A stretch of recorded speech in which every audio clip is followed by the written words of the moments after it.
Thanks for inviting me down to talk, and also thanks to Darius Meredith, isn't it? There you are.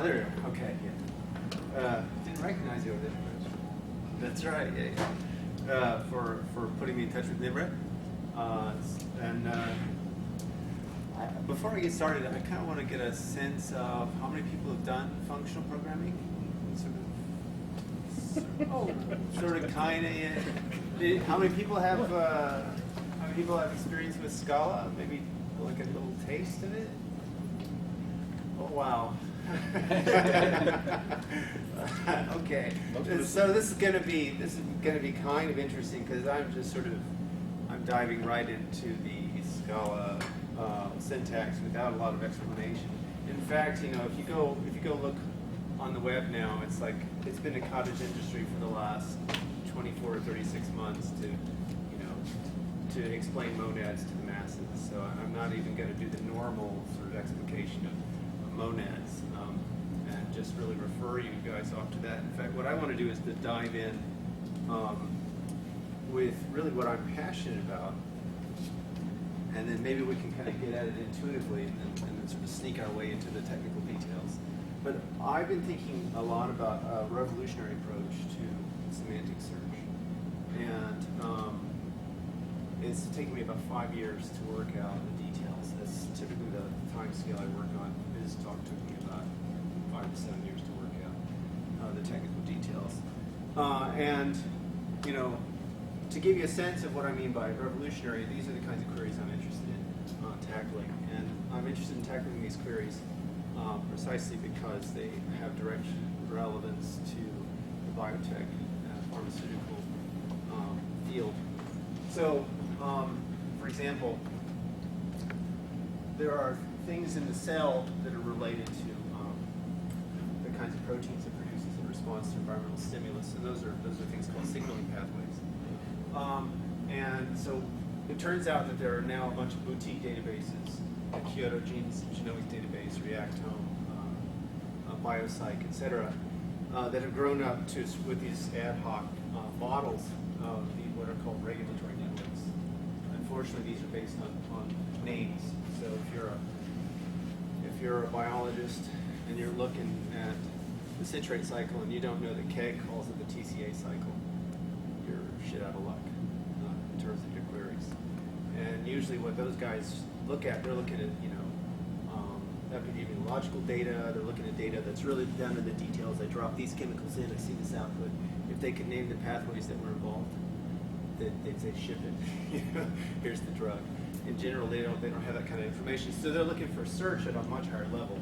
So the kind of query I'd be interested in is find all the pathways, say in KEGG or Reactome or Biopsych, such that when I put this iPhone dropper of reagent in some concentration, eventually we see a system with these reagents in these concentrations. Okay, so that's one kind of query. Another kind of query, maybe you might find this more relevant and interesting. In fact, this is what I do all day now when I'm programming, right? Is go find the right Maven repository that has code that sort of vaguely looks like what I'm interested in. So what you'd really like to do is you'd like to be able to search implementations, and this problem is just only getting greater and greater with each day. Search code bases and repositories on the basis of behavior, as well as structure. So find me something that implements a FIFO queue and uses the following libs because I need them because of library restrictions or license restrictions or that sort of thing. Another example of structural queries in physical systems. Find me all the knots in a particular knot database. This actually goes back to the biological usage, such that we have certain kinds of alternations. Like we see the trefoil alternating with a 7-crossing knot and so on. So this is related in particular to protein folding, although I don't mention protein folding here. And then geometric information. So this is topological structural information. This is about dynamics of the system. This is about both behavioral and structural stuff. And this is about geometric stuff. So that's a completely different kind of information. Right? So find all the conduit wires running from the nose of the airplane to the midsection that are likely to undergo a twist. Right? So these are the kind of queries I'm interested in going after. And how am I going to get there? Well, I've got a bunch of technical approaches, but this actually requires sort of the resources of the Pharaoh or the open source community to help put all the pieces together. But the point is that if we can do it at the right scope and scale, then a lot of people win. You know what? I'm going to probably skip over this until the end, but approximately speaking, what you want to do is you want to go out to some original data source like KEGG or Biosite and bring it in normalized to some cache, where you can then do certain kinds of query processing against that. And I'll talk a little bit about what kind of query processing those are. And as I'm doing that, I'm going to be sneaking in the notion of monad. So at the end, I'll kind of open up the curtains and say, oh, look, this piece of the puzzle is actually a monad, and this piece of the puzzle is actually a monad, and this other piece of the puzzle is way two monads interact. That's really what we're going after. But I wanted you to see that this is not some, mathematical theory, airy-fairy stuff. These are real applications that have very serious consequences for a lot of people. So how am I going to get there? So I'm going to start in a completely naive way. I'm going to ask, what is a collection? What is an item that goes in a collection? What is an analytic that we might run over collections? And then sort of tell you how those definitions, if you take them very seriously, begin to interact in a nice way. So, what is a collection?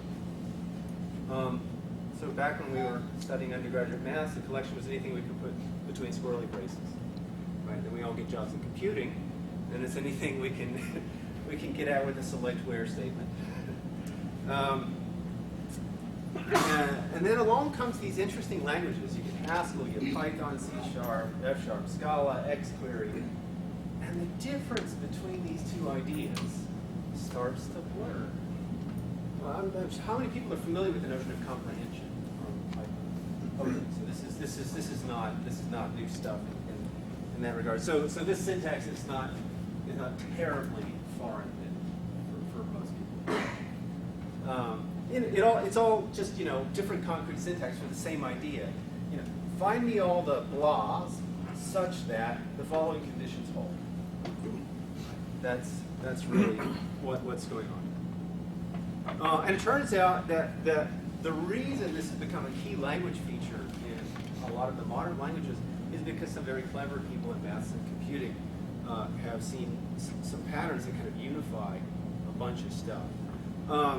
So anybody recognize any of these folks? Surely you know who this is, right? That's Eric Meyer. So he's like the guy behind Link.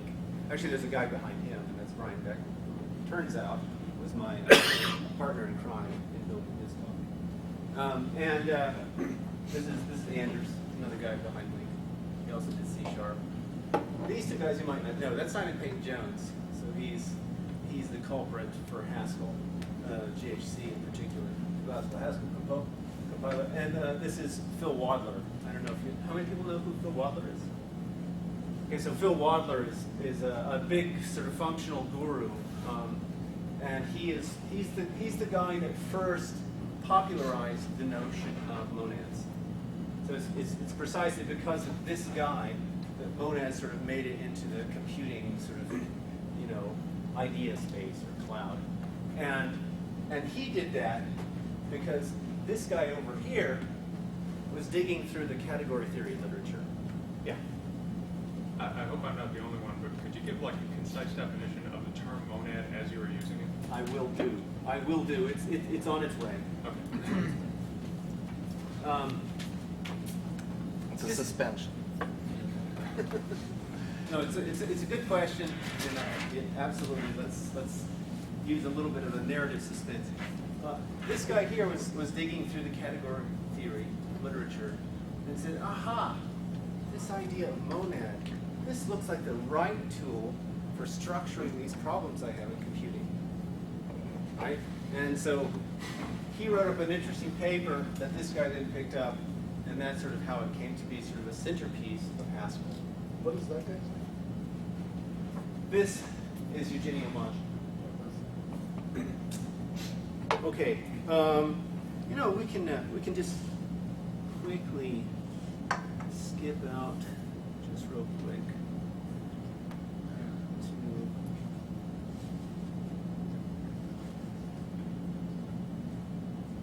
just to give you a flavor.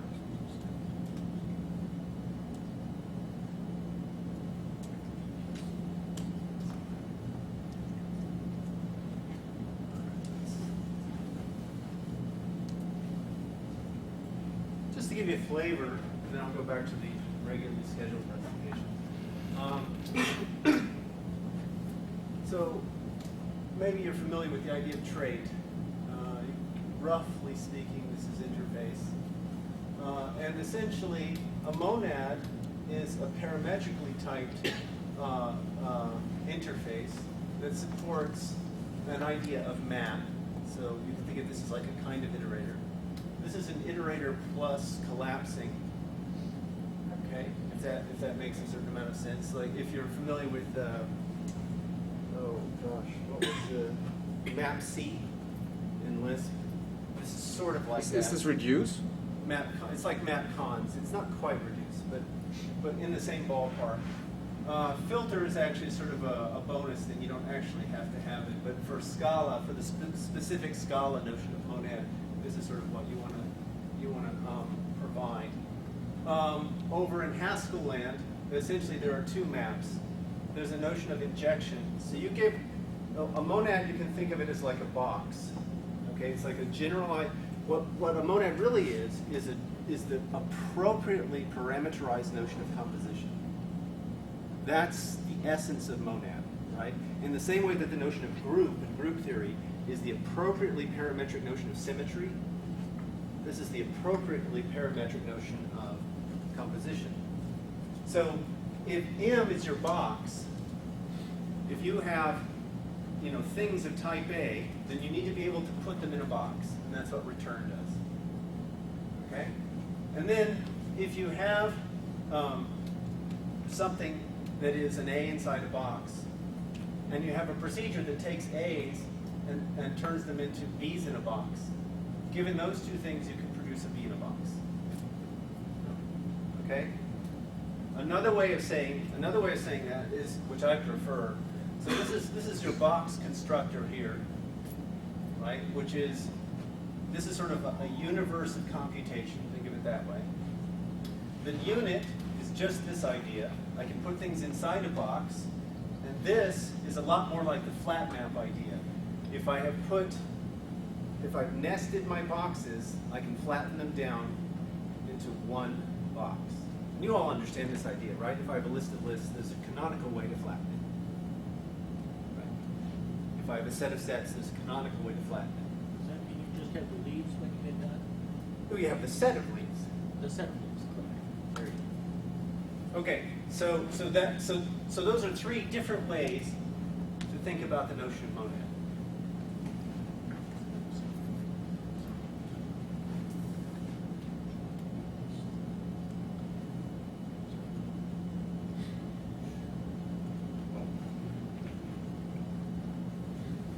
Okay, so there were some smart people, and those smart people were backed by some visionary institutions.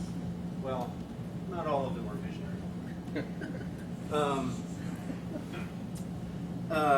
Yeah, so they knew a good thing when they saw it. And by the way, just to give you a sense of how serious this is in terms of many of these companies, the whole MapReduce thing is exactly monadic.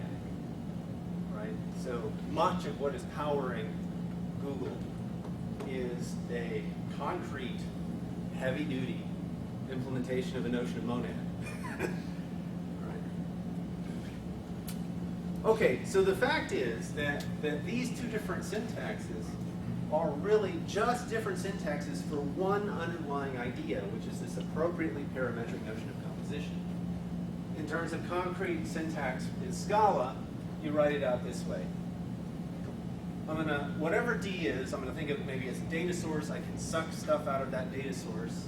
if it passes these conditions, then I can yield X, or some expression in X.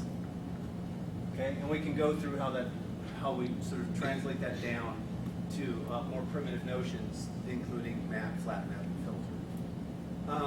And this can be backed by a wide range of things, whether it's memory, storage, network stuff. This data source, in particular, could be a buffered I/O stream. Right? So this is a highly parametric form, or polymorphic, I guess would be the right word, that captures many data structures and control flow. And guess what?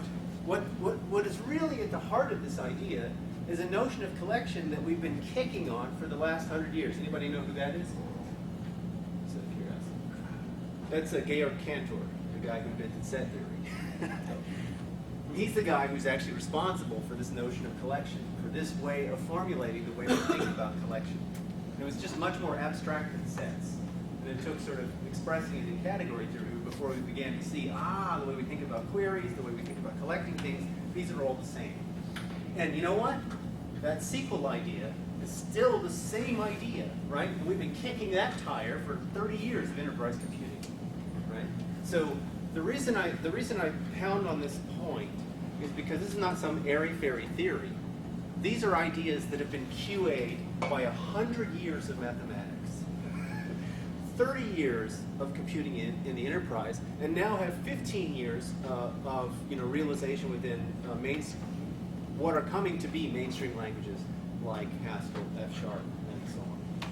Right, so these are very, very few technologies go through this kind of QA process. Just as an example, compare the notion of object orientation. That is a fly-by-night concept by these standards. Okay, so what is an item? So, again, when we were undergraduates, we knew what an item was. It was anything you can put between squirrely braces. We get jobs in computing. It's anything we can get out of a table. But there's an interesting point about that. The stuff that we put in tables are describable by some data definition language, some DDL. So that's starting to smell interesting. What's this DDL stuff? Well, it turns out that along comes the internet before we even get a chance to finish that thought. And an item turns out to be anything we can put between tags, right? And the reason we need to do that is because in the database, we're all computing together, we're all buddies and friends, and we can all kind of share the same store. As soon as we separate ourselves with an internet in between us, we get a problem. We can't share that same store. So we have to have some ways of communicating items, from one domain to another, but we don't get to share anything. Right? The only thing we share is the bits that go across the wire. Right? Unfortunately, anything you can put between tags results in tag soup, which we all know sucks. It is not a tasty soup. And that's why there have been several proposals for notions of schema that govern, well-formed tags. Right? The TDDs were one of the first, XSD, RelaxNG. There's an interesting point about the adoption of these technologies. The adoption of just raw tagged stuff was like a rocket. Right? The adoption of schema stuff, which is actually making it usable, right, is like this. Because suddenly you actually have to make sense of your tags. It's not these tags are anything I want them to be. No, they're now governed. Their form and shape is governed, and that's sort of interesting. But it turns out that those notions of schema line up very well with the notion of algebraic data types as expressed in the up-and-coming functional languages. And guess what? Those line up very nicely with this DDL stuff. So again, it's starting to look like if we sort of focus the lens a little bit, there's one thing underneath all these different presentations. And so there's some 80-20 rules also. Mutable data types make sucky message types. Right? If you're mutating the message, life is miserable. Likewise, they don't make very good record types. Right? There's only one place really where mutable types actually make a whole lot of sense, and that's sort of within sort of the processing space of one process. And you know, the telcos have been savvy about this for a long time because they've been doing networking computing forever. And they recognize that sort of the intersection between what you could describe with EBNF, how many people know what EBNF is when I see? Okay, good, it's a good crowd. And the algebraic data types, that is pretty much the nice sweet spot for what you might want to consider as what an item is. Okay, so pretty much things are looking rosy. A collection is anything we can describe with a select where, a polymorphic form of select from where. And an item is pretty much anything we can describe with an appropriately adjusted notion of EBNF. There's unfortunately one little detail. So sometimes items have parts, right? So graphs is a really good example. Graphs show up in biology all the time, right? Half of the systems biologists are really graph theorists hiding out in biology.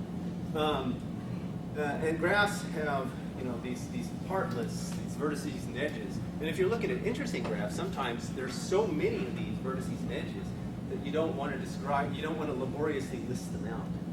That begins to be pretty tedious. Menus are another good example, right? Oftentimes, menus are dynamically generated. You couldn't possibly list out the parts because you don't know, until you get some user interaction what all the parts are. And actually, there's another moral to the story. There are things that we know we just don't ever want to list out, right? The integers is a good example.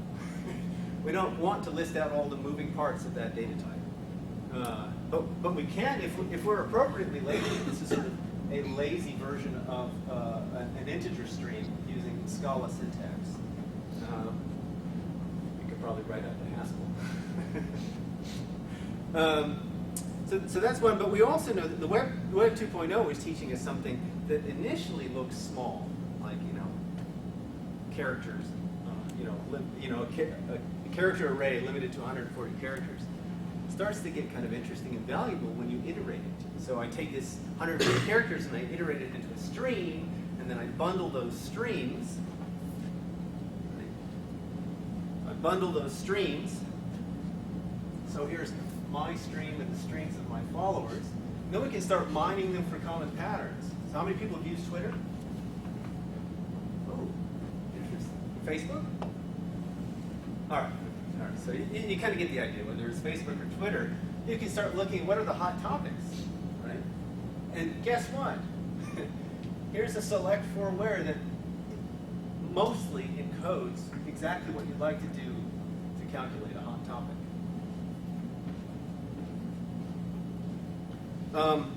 And that turns out to also be a stream. So you get streams of hot topics calculating these off of these bundled strings. So in general, you can have things that have, you can have components that have interesting part lists where the part lists are programmatically described, either because there are too many of them, they might be infinitary, for example, or they arrive on an as-needed basis in some lazy fashion, or because we gain some kind of information compression, right? So our data types, as described by EBNF, don't have that nice property, right? So let's try and give an example of this. Since this may not be so useful, since not so many people know Scala. So let me just cut directly. I was going to use this as a trampoline to a more compact syntax. So I'll just, since it's not really a Scala crowd, I'll jump directly to the compact syntax. So this is an EBNF. It's modified to allow for dependence on some other specified data type. So we're going to say that a menu over items of type A is either the empty menu, or an item in a submenu, or a combination of menus. Right? In pictures, there's our empty menu, no items. There's a menu with an item that points to another menu, and here's the combination of two menus. Does that make sense? Awesome. So there's a problem with this data structure, which is, forget this for a minute. How do I list out infinitary menus or lazily computed menus? Nothing in that data structure that will allow that. So I'd like to be able to take this core idea and calculate that other idea. So this is indexed composition. And we all know this, right? We've all seen this a million times before. We know A plus B, right? But sometimes I need to add over index sets. So I just do, here's my index set. There. That's indexed addition. And addition can be polymorphic. So this is indexed composition. Sound like a parameterized notion of composition? So the point is, can we calculate the parameterized notion of composition for a given data type that already has a notion of composition in it? And it turns out that yes, you can. But what you need is one more piece of data, and that is a notion of collection. Here, you implicitly provided a notion of collection. You said my notion of collection is set, right? And you said that because you wrote this little funny epsilon, which you know means member of. But your notion of collection could be something else. It could be list, it could be tree, it could be bag, it could be stream, right? So it turns out that if you have a notion of data type, and you also supply a notion of collection, you can auto-calculate a new data type from this data type that has indexed composition as one of the pieces. So notice that this line is a copy of that line. So we get the original data type enriched with a comprehension, a select from where. And what we need to express this composition is we need to say what patterns are, and we need to say what conditions are. And the patterns and conditions derive from the notion of composition. So the conditions turn out to describe a logic, right? And in this case, because we have a notion of negation, disjunction, and true, we have set as our notion of collection. It turns out that there's a direct one-to-one correspondence between these kinds of logical operations and the operations on the set container. I'm sure you've all noticed this before, right? I can model conjunction as a kind of intersection. I can model disjunction as a kind of union. I can model true as the giant set, my total universe of all things, and I can model false as nothing, the empty set. So that's how this is happening, right? So that's what this line comes directly from our notion of collection, and this line, well, that's kind of interesting. We now get logical conditions that are derived from the structural things of the data type. So the data type has a notion of empty itself. It also has a notion of subpart, and it has a notion of composition. These become logical conditions in this new logic. Let's give an example.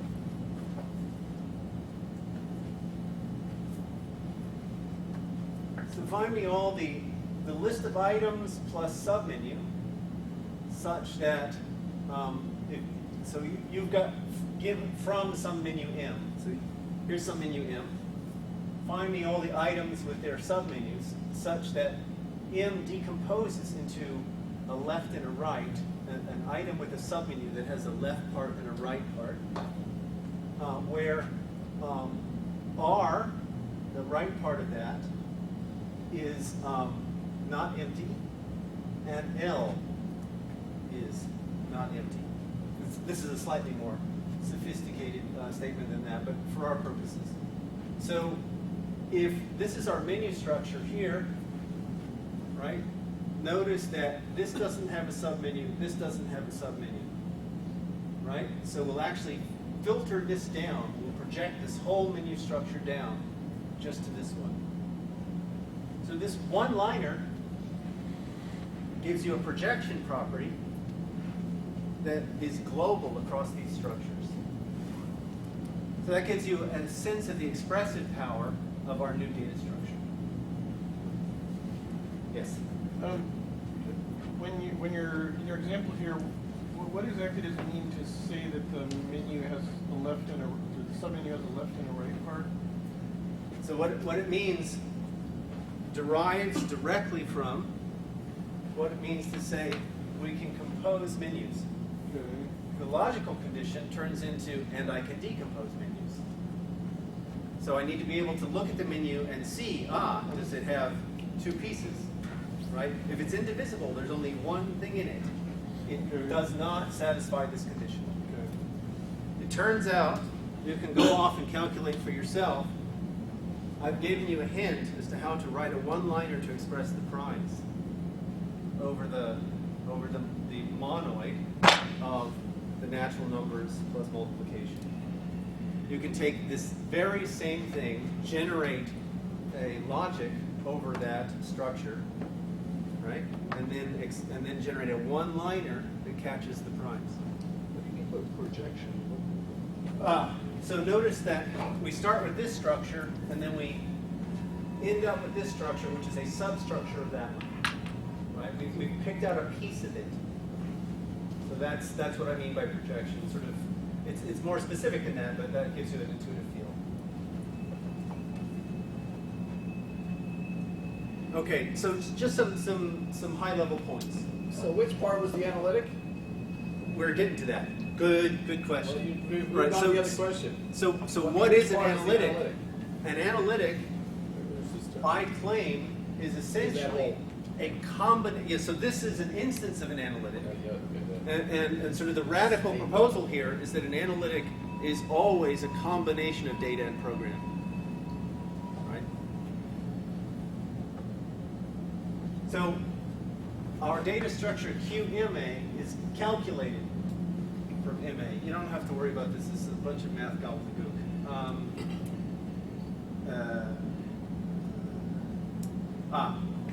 But as long as whatever data type you supply here has some interior compositional structure,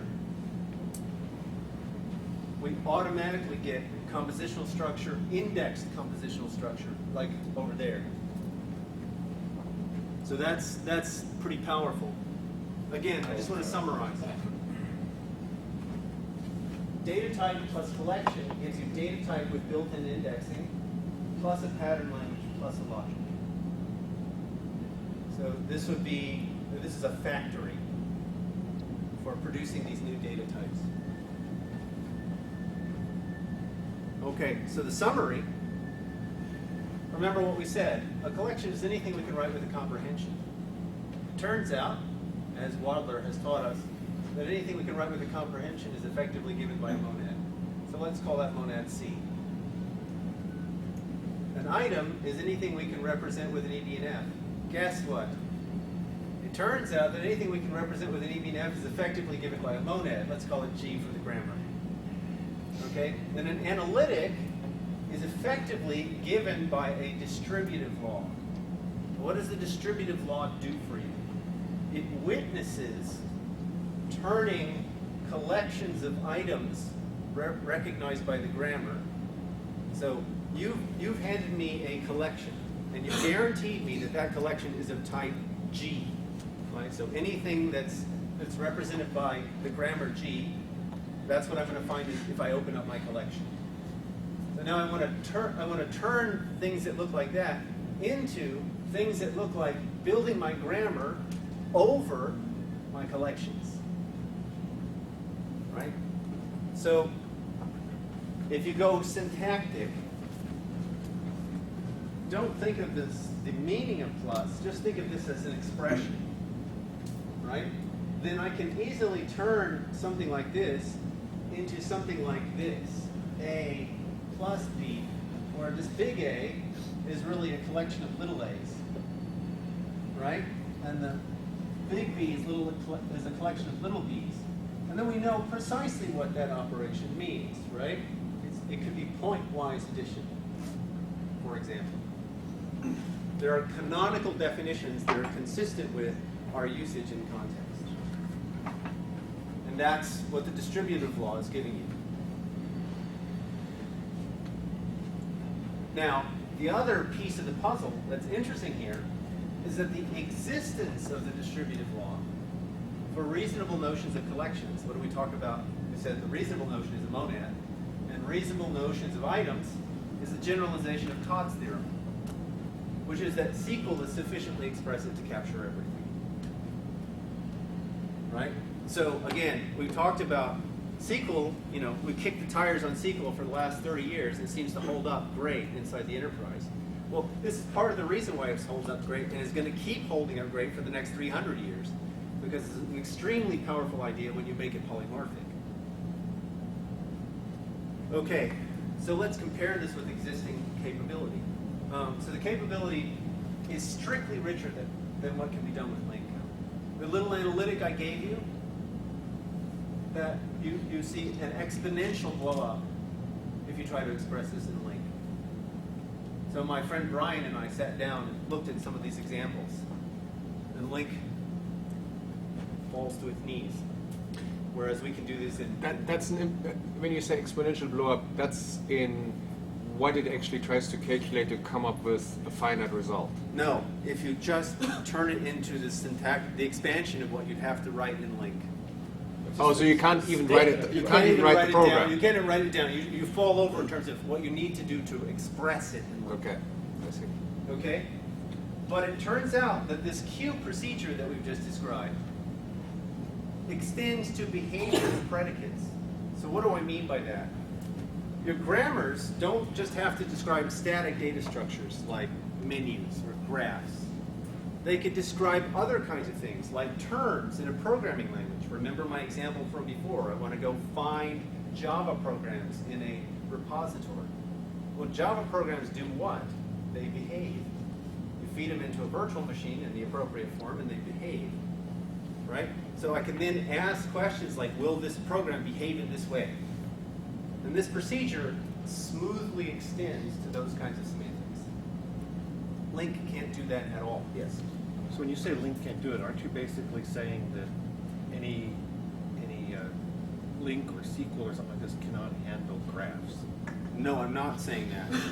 No, I'm not saying that, because you can certainly come up with a schema for graphs and then run the link operation on that. That's different. Well, but if I don't know the depth of the graph, I cannot write a SQL statement that says, find me all the children of this node, or all the descendants of this node. Yeah, that's a separate question though. What if the graph is dynamic? In other words, it moves in time.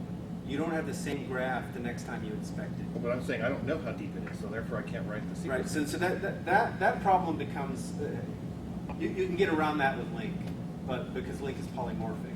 But the thing that link can't do is deal with graphs that wiggle in time. I don't understand when you say wiggle in time. How is that any different from the fact that I don't know how deep it is right now? Yeah, I don't know how deep it is now. I won't know how deep it is in a minute. So it doesn't make a difference. It's the same problem. Not quite, because in that statement, even though you don't know how deep it is, if you've explored this much of the graph, so you don't know out here, but you've explored this much of the graph. But So you're guaranteed in a static graph, you're guaranteed that this part here is not going to wiggle the next time you go and inspect it. You've already seen this much. But you don't know how much is out here, so it might change because you haven't seen it. But if I'm willing to go look, then I've already violated my statement up front, which is I don't know how deep it is. I don't know the graph. Yeah, understood. But I'm raising a separate question. Yeah, so we need to, both of them eliminate the possibilities. So The separate question is this. The part that you have already explored, the next time you go look, it may be different. You're saying it's even worse than George is saying, but George is That's saying right. you can't solve the one you don't know the depth of in with. But you certainly can in LINQ. You certainly can solve that problem in LINQ. Oh, okay. Because LINQ is polymorphic, and we can. I'd like to take that question offline if you don't mind. We can write that down. You use the word polymorphic a lot. This seems to be a different use than I'm used to. Can you say a few words, or what Sure. do you mean when you say that? Well, there are different notions, but in particular, LINQ is paramagically polymorphic, right? So the whole select where from semantics can be hung off of different kinds of data structures. Okay.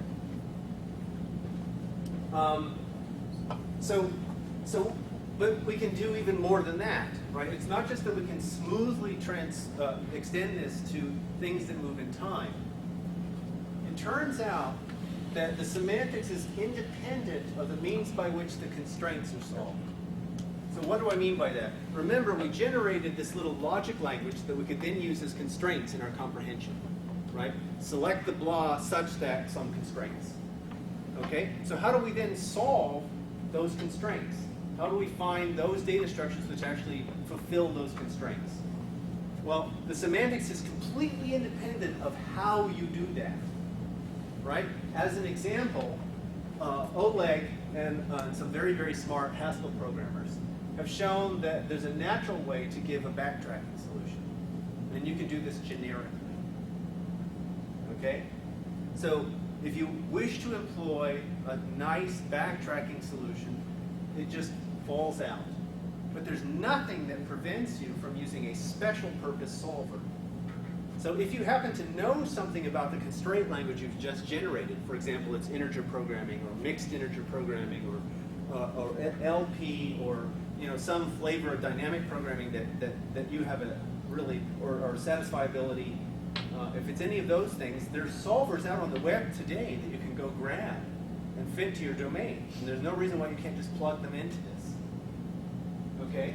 So there's so this particular means of doing what we're trying to do, which is to calculate the new data structure, it arrives at as tight as possible a description of the constraint language. Right? There's no extra information. It's the data structure plus your notion of collection. And that's how you get your constraint language. Right? So this gives you a specification from which you can go search for solvers in an automated fashion or semi-automated fashion. Okay, so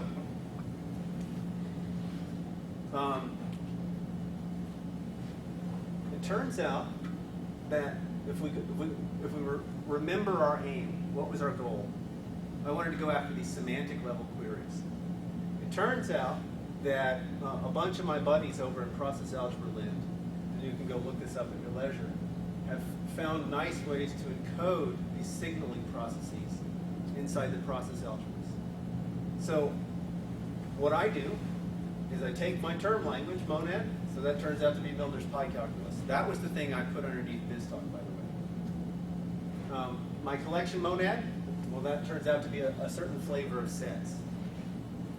The distributive law turns out to be given by the semantics of a certain kind of logic. So then your select where from turns into exactly this. Find all the processes in my normalized representation of K where they satisfy a formula in Kyros's logic. That's one example. A similar kind of formula follows for the structural queries that are topological. So a buddy of mine and I showed how you can take knots and encode them as processes in Milner's pi calculus. I presented these results in 2007 at a Fields Institute sponsored workshop in Ottawa. So again, term language, pi calculus, collection monad, certain kind of sets, same distributive law, same query, same shape of queries.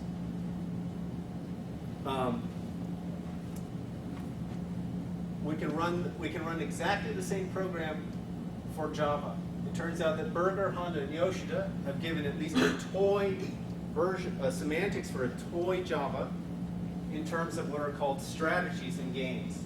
So your term language are their games. Your collection monad are mutable sets. right? Because your repository gets updated, and so things can be added, things can be pulled out, right? Your distributive law is exactly the semantics of the logic they give in their semantics of Java. And so our select where from where also has an interpretation in this framework. The final one, which is really quite interesting to me, is that we can go after geometric information in exactly the same way. So, I don't know how many people are familiar with what's been happening in SIGGRAPH with the use of geometric algebras.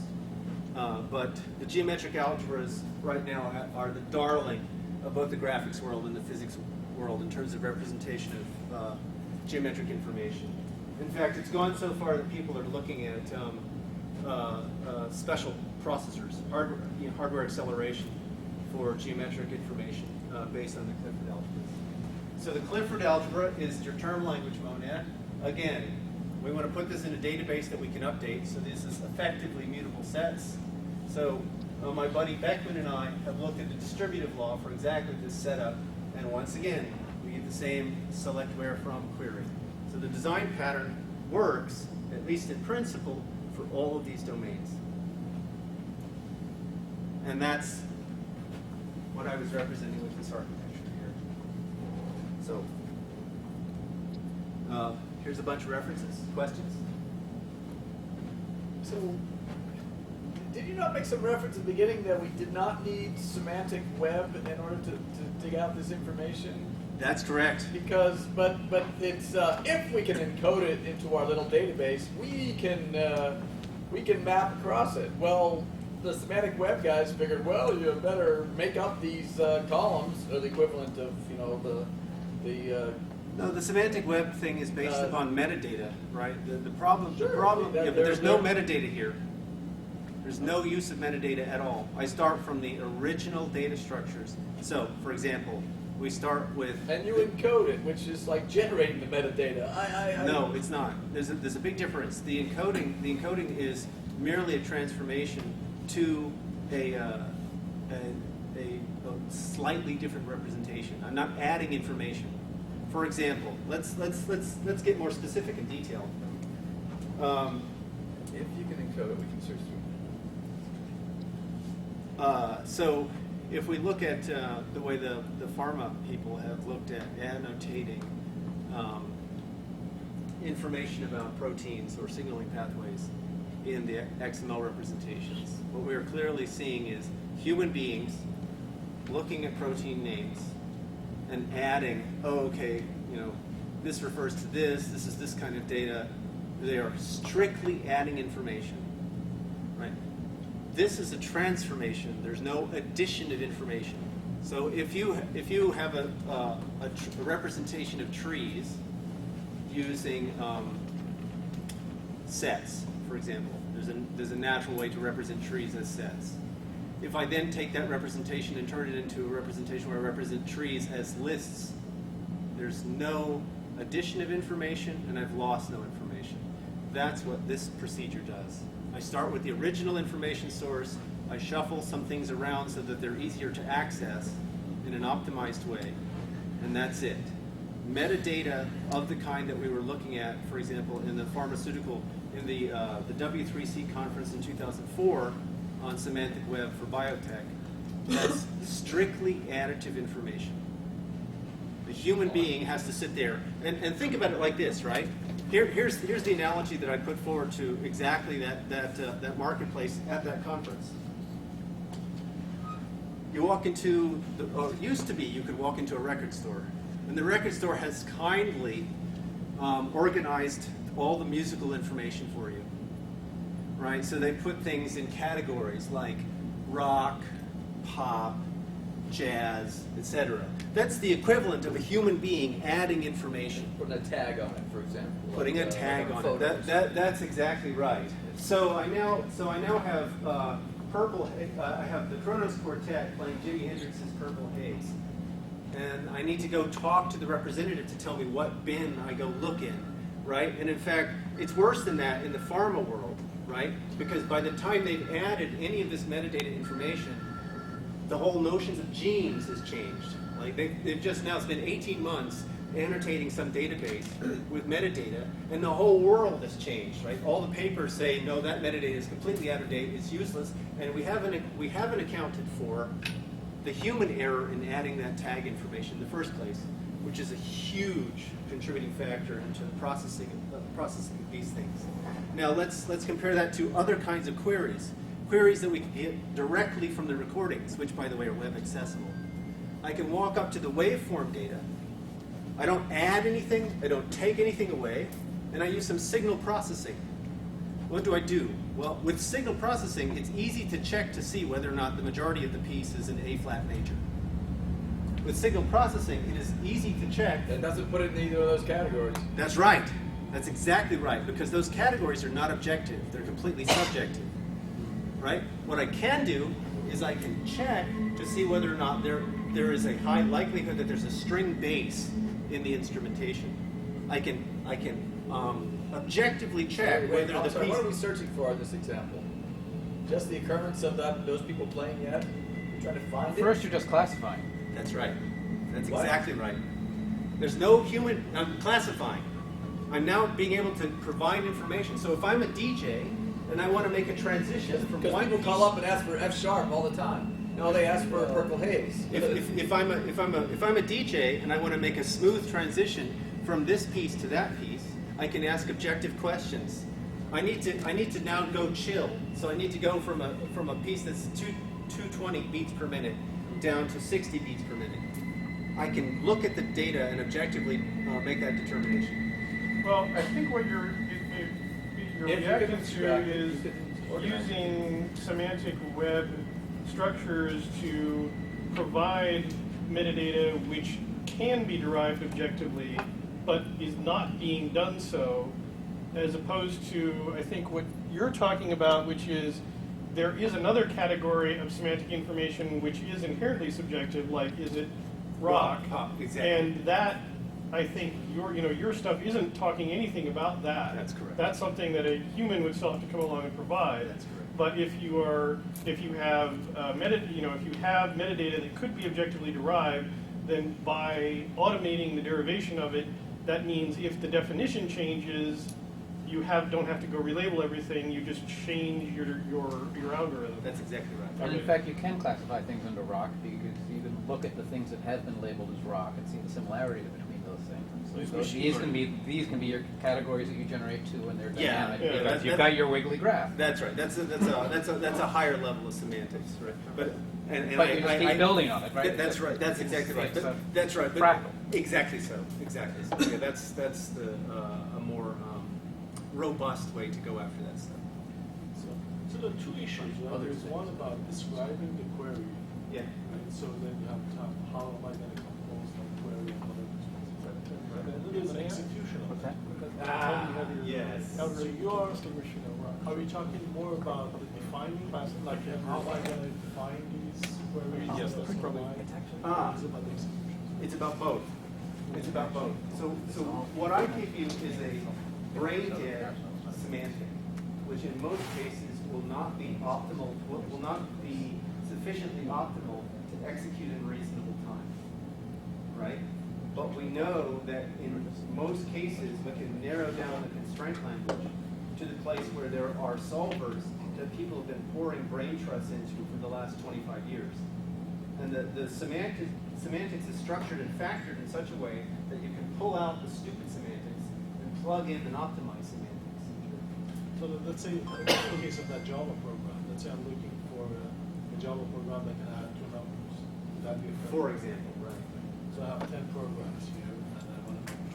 So you're saying there is one that I can use to do the check for addition, Sure. and then I use that in my query. That's correct. That's correct. What would be more interesting, slightly more interesting, is again the FIFO-Q example. Right? There are many, many, many programs out there that actually implement FIFO-Qs. They just don't look like it. Right? And so what you'd like to be able to do is to get at a semantic description of the FIFO-Q. You're looking at it by analyzing the source code. That's correct. You analyze the source code. Right. You can also look. Does this program implement bubble sort? and because you understand the semantics of Java because of those. That's correct. That's exactly the idea. Can I find programs that implement quicksort? Can you terminate it normally? if you can find one. Well, I mean, that seems to I'm be- sorry, can't solve the halting problem. Right. That doesn't work so well. Or what you'll do is you'll just send the system off into a chug and it won't come back. There will be many programs for which it will just sit there and you'll have to kill it. Right, but you still, so basically you need some kind of like finite set of like attributes or programs that you're interested in at the time that the data is encoded, right? You're not doing some kind of like, you're not proposing any kind of generalized inference on the database. Oh, no. We start with the original data type. So in the case of Java, what is the data type? So we can separate it out into two levels, right? Let's talk just at the level of Java execution. So we can ignore Java surface syntax and just look at bytecode. Okay. So we all know that there are different ways we can encode bytecode as a kind of data structure, right? So there's your data structure, right? And then we also know that there's this nice specification of the JVM. That's your evolution in time. So those two pieces taken together, plus a notion of collection, let's keep it simple and call it set. Okay, that's enough to generate one of these structures.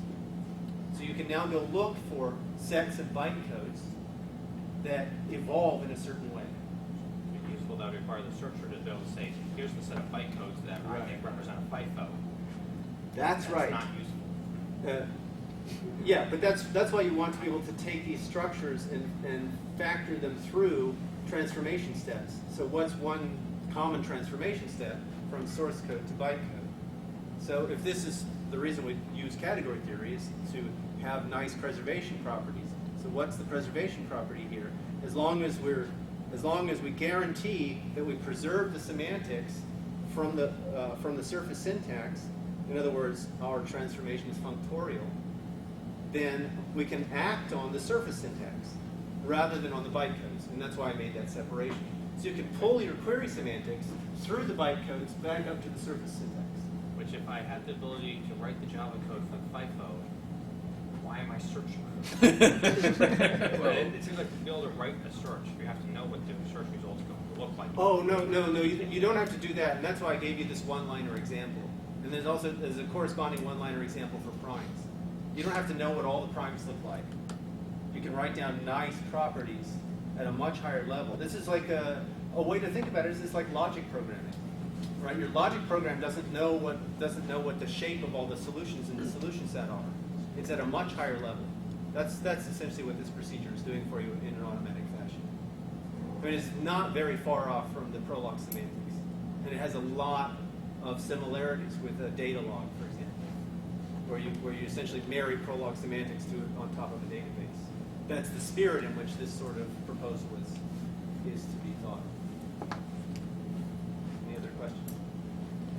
Can you talk about your experience on Scala too? Just like what happened? Yeah, in 5 minutes. I mean, the moral of the story for me is that right now there's only one usable statically typed functional language on the JVM, and that's Scala.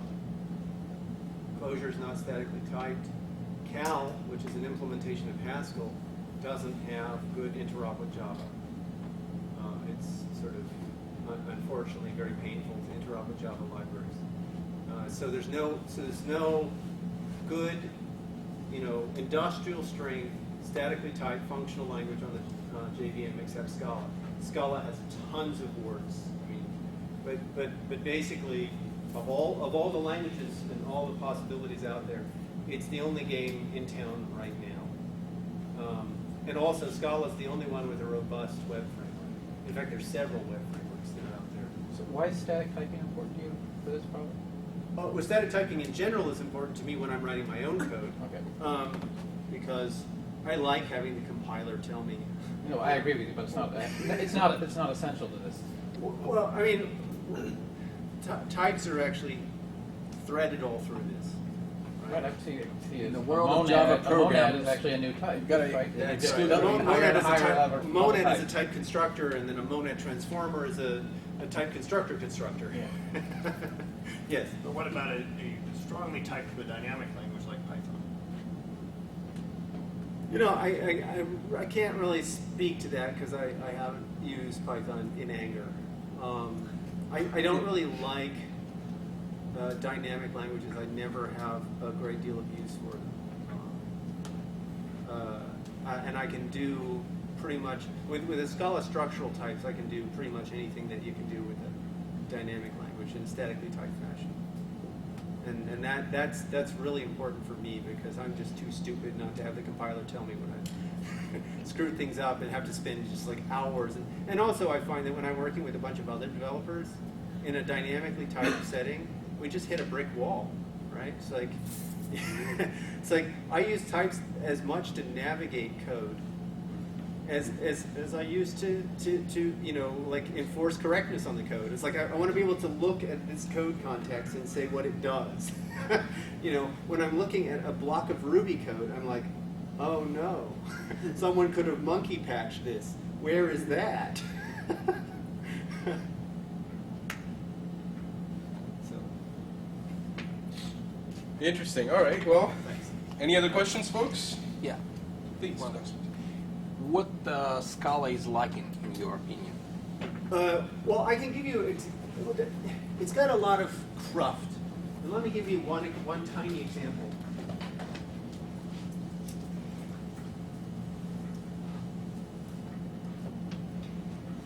Here's a data type. M is either a variable, or it's an abstraction, or it's an application. Simple data type, this is the lambda calculus, basis of all functional programming languages. Okay? Now, what I'd like to do is I'd like to say, look, I don't care what the type of the variable is, right? So let's rewrite this.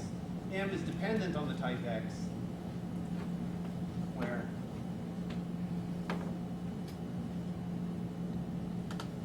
okay? There we go. Now, in Haskell, this is almost literally what you write. There's just a few keywords here, but this is almost literally what you write. If you do the corresponding brain-dead Scala translation, you might come up with, yeah, so let's do it this way. Class, you want a case class, this is going to be long and painful. So we want var, and that's dependent in X, and case class abstraction, and that's dependent in X. Application, and that's dependent in X. And then you put in, well, here you just want the X, here you want the variable list and the body, and here you want the head and the rest of the body. Okay? Well, this turns out to do exactly the wrong thing. What you really have to do is you have to move this into a type declaration here. And so there are two different ways to be parametric in types. And the natural one, which you would expect from the Java syntax and from the Haskell syntax, to do the right thing, doesn't. Right? So, and there's just lots and lots of corner cases like this. Another one is they have path to type. So because you're forced into this situation, you often have parametric types inside your class declarations, right? But now, let's say that there's a whole bunch of class structure out here. So you have this path from here to this type, and then in one of these other classes, you also have this type. And you have to refer back and forth. You need these long paths involved. well, but the terrible thing is that in all of the cases where you expect the types to be equal, because the paths are different, the compiler says, oh, these are different types.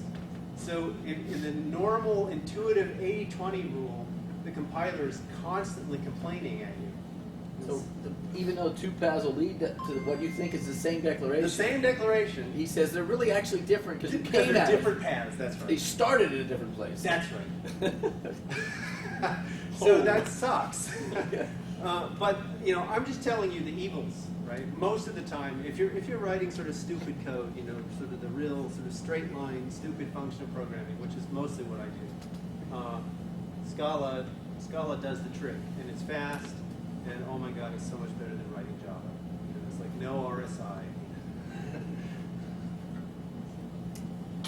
So I have one question. So in Scala, they wanted to bring the functional and object-oriented together.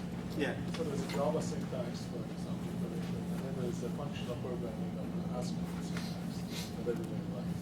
So why did does it make sense to you about what they have done? Is it like some random thing they picked, or is there some rhyme or reason why? Because it's always hard to understand what's going on. I'm not sure if there's a real reason for it. Okay, yes, there is a reason, and it's cultural. So think of it this way, and Odersky was very, very smart, but it was smart in a different way. This is sort of out-of-the-box thinking. So Java is essentially bringing programmers from the C world halfway to Lisp. Right? We'll stop at the halfway point, and that's about what people can swallow. Okay? And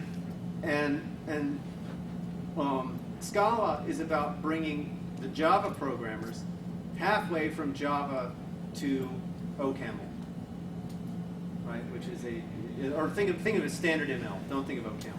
Think of a standard ML. So a strongly typed functional language with higher order functions, dependent types, yada yada yada. Okay.